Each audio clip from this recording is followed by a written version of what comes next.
Hey, what's going on, guys? I'm going to take you through one of our basic t-shirt designs. Basically what I did here is I drew my design out on some fabric, some Pellon, which you see here.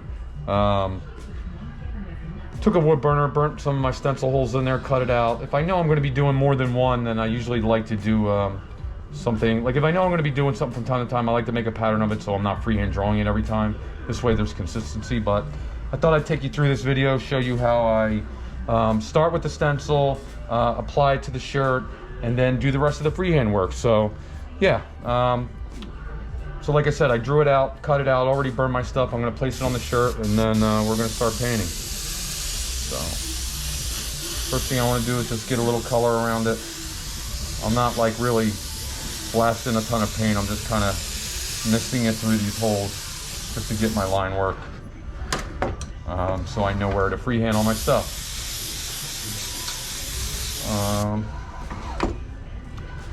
Also, one thing, I mean, right tool for the right job.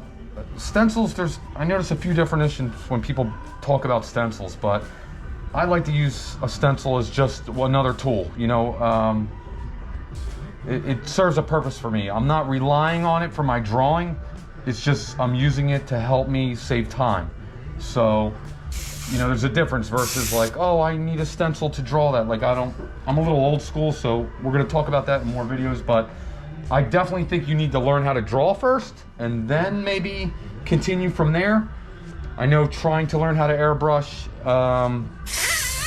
is hard enough on its own, let alone, hey, I want to try to airbrush and learn to draw at the same time. So definitely two different distinctions. Maybe I'll put that in another video, but yeah, not to ramble on, we'll just keep painting. But yeah, so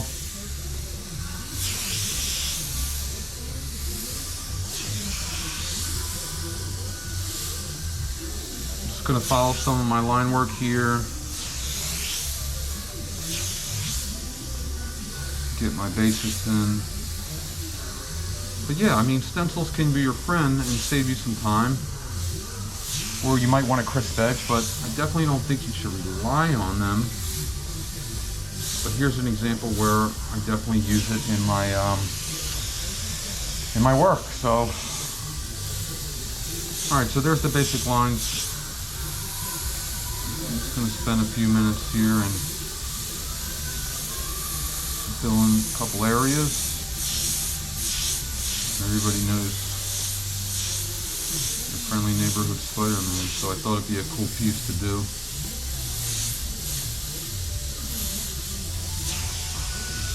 Alright, so there's the basic shape. We're gonna add a name under here. Throw a little shading. And now I'm gonna just freehand these lines. Now again, I could actually put this in my stencil work, but I'm just, you know, I've been painting for years and I can just freehand some stuff. Plus, muscle memory goes a long way too, so.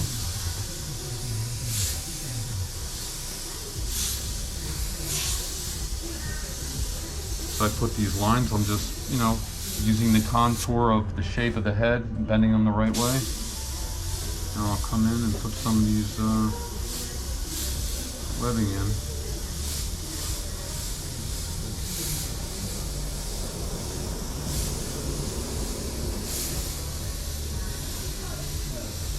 Now this is just a basic t-shirt design, so, you know, I definitely control the amount of detail I put into these, especially on shirts. You know, you're trying to get something done fairly fast, but keep something cool, don't get me wrong. I don't want to say, you know, we're not doing quality, but this is just a basic design. It's nothing photorealistic, it's just, you know, more animated. We want to crank these out fairly fast, especially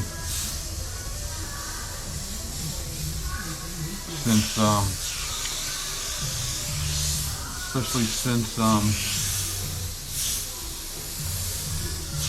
you know, it's not a high-end piece of art. You're trying to get people in and out. But in the retail location, you know, you don't really working on detailed stuff because you're getting a lot of interruptions. You're just doing some basic art, and this is definitely one of those things. So, all right, we got the main headshot. It looks pretty cool already. Again, you know, it's not supposed to be exactly perfect. Every time I freehand one of these, I'm sure all these lines aren't in the exact same thing, but again, it's no big deal. So, all right, we got some colors ready, red, blue. and we'll throw a name on there here. There's Jacob. You usually like the block letters. Some of the kids and the adults.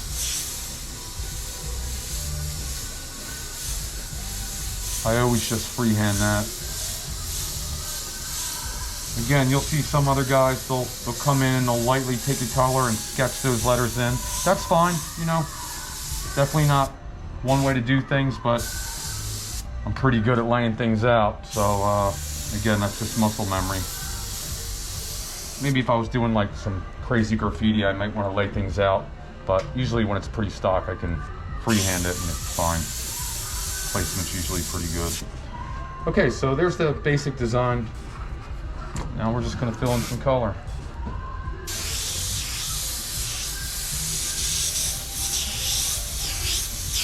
Definitely as we do these videos, I'm just getting started, so you know, we'll be adjusting as we go, like I probably said before. But listen, leave your comments below.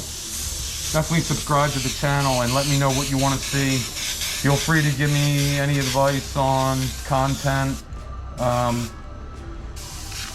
You know, same thing, camera angles and everything. I'm just farting around with this stuff. But, you know, definitely be vocal. But I'm planning on doing a lot of different stuff on here. I mean, I'm working on some high-end art, my personal stuff, but also taking you through maybe the t-shirt work and also beginning, you know, I'll show you guys the beginning steps of maybe the equipment I use. People ask me a lot as far as equipment, so people that are beginning, it could definitely help you out, tell you what to buy, what works, maybe what not to do, how to get started and all that good stuff. So you know what, maybe in the next video, being that we're all getting started together, I'll do that. We'll all start from scratch. Maybe I'll break open an airbrush and you know, we'll figure it out. All right, so I'm gonna add a little blue here. If I can get my airbrush in order. All right. This is just a deep blue. Gonna do a basic fade. Maybe something with an outline.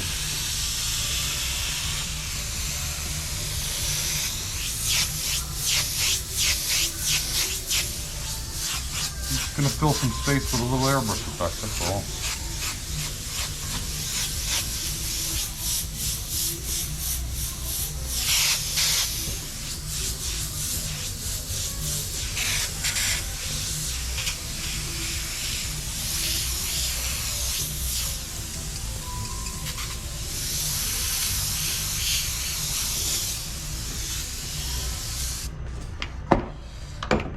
All right.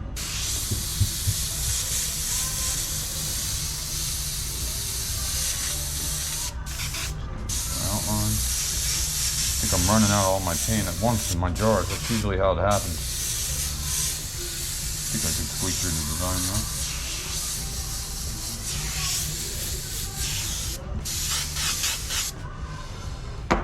Okay, so you see there wasn't much to it. This is like a 2-3 color design. You fill some space, add some lettering. I'm gonna come in with my white to make a couple things pop. So yeah, here's a good example of just a basic airbrush shirt.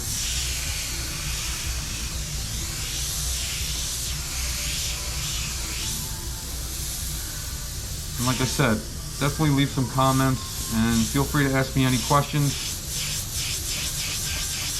I've been an artist now for going over 30 years, so if there's something you want to know, I'll probably know it. But if I could definitely bring any value to you guys and save you some time, I know I wish I had somebody giving me some information for free, because there was nothing back then except maybe a magazine here and there, which I was still grateful for. But yeah, definitely feel free to ask me some questions. And like I said, maybe in the next video we'll do some, we'll start off with equipment and some basics to get started. But yeah, so again, you know, we started off with this basic stencil. It was a white Pellon. I sketched the drawing on there, fine lined it, burned my holes, cut it out, used that as my template. This way I can use it again. My work will be consistent. You saw me freehand the black outlines first. I came in with color and added a name, and yeah, you got a pretty cool t-shirt design. So there's one, and we'll go on to the next one. So thanks for checking me out, guys. Mike's Custom Airbrush, Iacona Studios. Be sure to subscribe, and feel free to visit the shop, iaconastudios.shop. We got some cool prints on there and some airbrush tees, and like I said, we'll be growing a little bit more. So until next time, guys, thanks again.